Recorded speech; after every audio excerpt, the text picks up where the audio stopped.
guys, for today's video is pupunta nga kami sa restaurant kasi birthday ng anak kong lalaki. Anak naming lalaki pala, hindi lang ako kasi hindi yan mabubuo kapag walang lagay. Happy birthday to you. Happy birthday What you're doing? to you. What you're doing, you're like,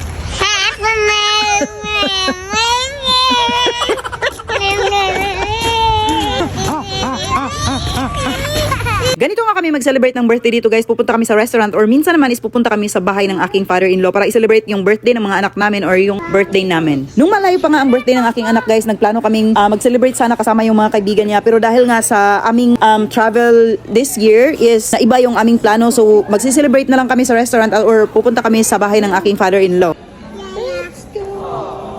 At dahil nga weekdays ito guys, may trabaho kami kinabukasan. So pumunta na lang kami ng restaurant.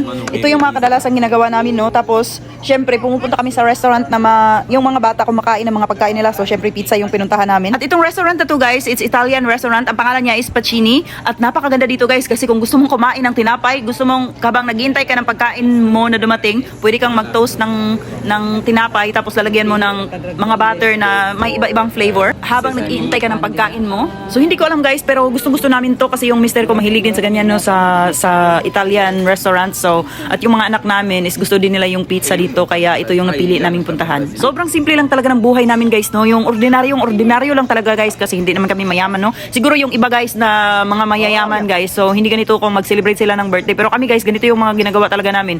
Sobrang ordinaryo lang talaga ng kinabuhi namin dito guys no. Walang tumpik-tumpik pa basta kay maningkamot gyud ta anig kayod para natin pambayad sa atong mga expenses guys no. So ingani among kinabuhi diri amo ang tinod nga kinabuhi sa abroad guys no depende lang kung dato ka diri sa abroad o hayahay ka pero kung kami kay maningkamot gid mig maayo para sa among mga anak para sa among pamilya sa Pilipinas nga mapadala na mo og mga kwarta no para makatabang pud dili pud kaayo nga kita ray sige kaon og lami unya ang sila dito sige ginamos madagko na ilang mga mata katawa man ka.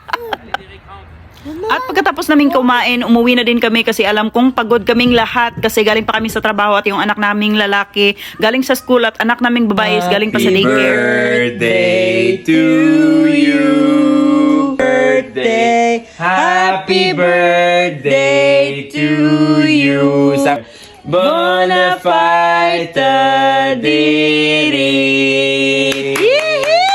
Every part you got faire un vœu, right? Make a wish, kuya! So, bumili lang kami ng cake tapos doon namin sinindihan kasi sa restaurant sana yan pero wala silang kandila. Nakalimutan namin yung mga kandila, no? So, yung anak kong lalaki is tuwang-tuwa na dyan kahit yan lang yung natanggap niya sa birthday niya talaga. At pagka-weekend, pumunta kami sa bahay ng lolo niya at doon namin sinelebrate yung birthday nila. Tapos yung mga video na vinideo ko doon, hindi ko nakuha sa kanyang lolo. Sinend niya sa akin pero hindi dumating. So, yan lang muna at maraming salamat sa inyong panonood at happy birthday sa aming anak. Bye-bye!